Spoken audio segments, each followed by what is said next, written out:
the F80 from BBR is coming out very soon. They have the prototypes out there, and oh my goodness, they are really going hard on this car.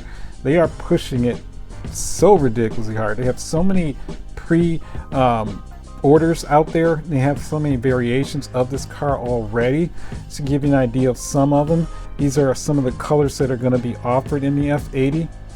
And the funny thing about the F80 is that it is a very polarizing design. Some people say that it's just not an attractive car, and I get it. I mean, it is a very interesting looking car. It's not my favorite Ferrari by any stretch of imagination. Just like with anything else, I can think back to the LaFerrari when that first came out. There were some mixed reactions to that as well. And I think as time goes by, people are going to learn to appreciate this car. I'm not suggesting it's hideous. It's just everything on this car you can tell was definitely functional. It was not really about the beauty of Ferrari. It didn't have that Pininfarina touch to it. And so it'll be interesting to see with all these models being pushed by Ferrari, or not Ferrari, but BBR, if this will sell as well as they're anticipating. So we'll see. It's already out in not out, but it's going to come out in 143. Obviously 18 scale as well as 12 scale. So again, they are really pushing this model. What you see here is a 911 GT3 RS, and this is by the company called Fuel Me. And Fuel Me is a higher end resin model producer, and you can clearly see here that they definitely qualify as high end because this model is outstanding. It has beautiful details, and it is expensive. For a Fuel Me, you're looking easily over, $450 US, if not more, just depending on, where you purchase this car from.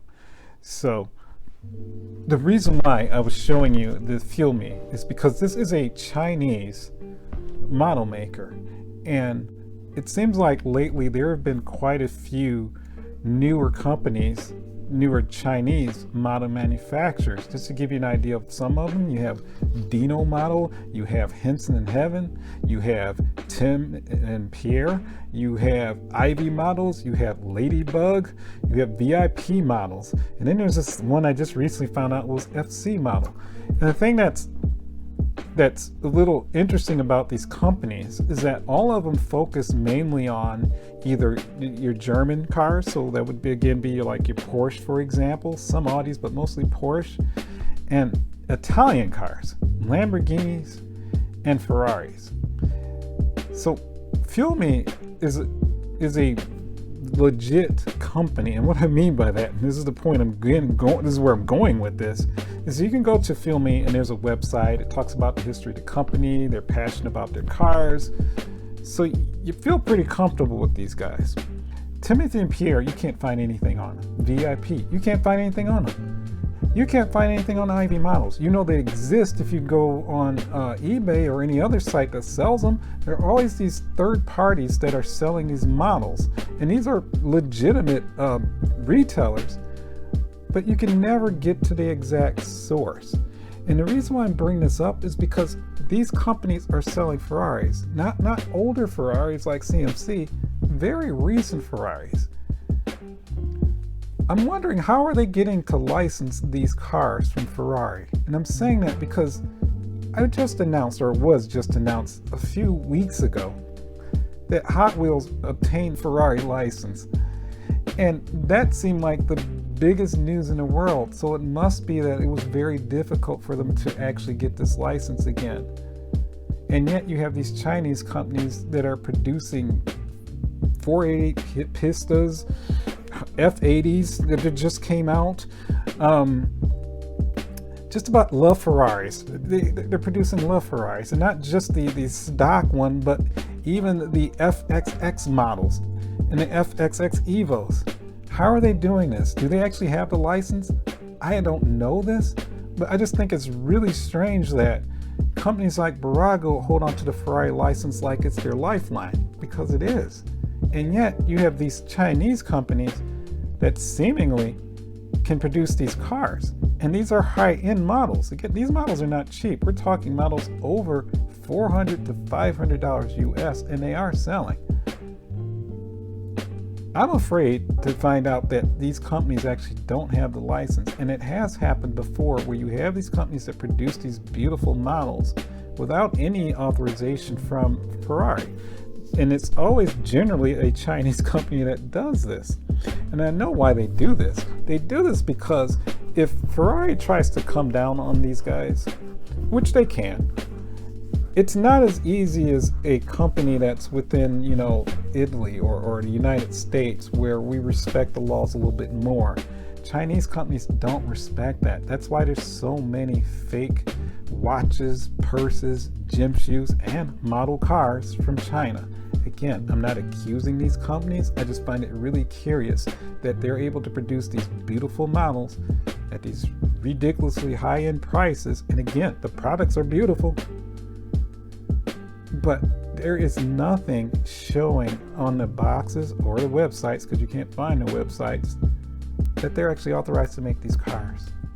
So I do find that a little curious. I'd be really curious to know if you guys know anything that I don't about this, but that bothers me, and I'm refusing to buy any of those products because of that, because I don't know where they come from. And the other thing that bothers me is if you buy, I'm not someone that's into investments per se. I never have been when it comes to the models. It's great if they go up in value. That's nice and all that, but that's not my main goal. I just love models. Now, it bothers me if I buy a model from a company and then it becomes defunct and non-existent, because that does kind of affect the value of your model. And for me, it also personally affects how I feel about that model. I don't like the idea of having a model that was from a company that doesn't exist anymore. And believe it or not, if it's a long-standing company, take any of the Hot Wheels, for example, back in the day before they got the license back, if you have any of those, and I do have quite a few of those, then that's a little bit different, because Mattel is still around, right? They just stopped their Hot Wheels line, so you do have some history there in saying, hey, this is what Mattel actually did. They actually made these Ferraris a long time ago, because before a few weeks ago, when they didn't have the license anymore, that made such a great story, and it still does, because it's history. It did actually happen. They made these cars, lost the license, and they stopped.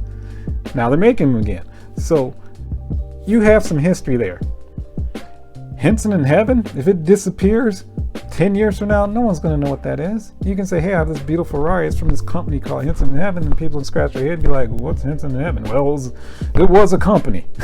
And so think about real cars. If you have a Duesenberg, okay, one of those older cars like that from companies that don't exist anymore, yes, they are collectible, but even those cars, in reality, yes, they've gone up in value, but nowhere near as much as an older Buick, for example, because Buick was part of GM. GM is still around. People understand that. It isn't a company that just disappeared.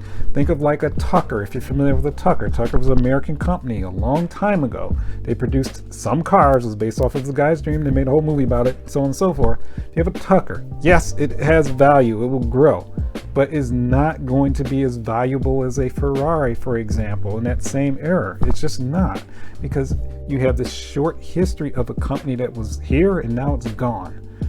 So that was just something that, again, that really is puzzling me, because I'm seeing these companies pop up and it seems like there's more and more. And when I started seeing these newer Ferraris being produced by these companies, again, that's what had me thinking, how in the heck are they doing this? How did the Ferrari actually say, here's the license and make these cars? I just find that very strange. I'd love to hear what you guys think.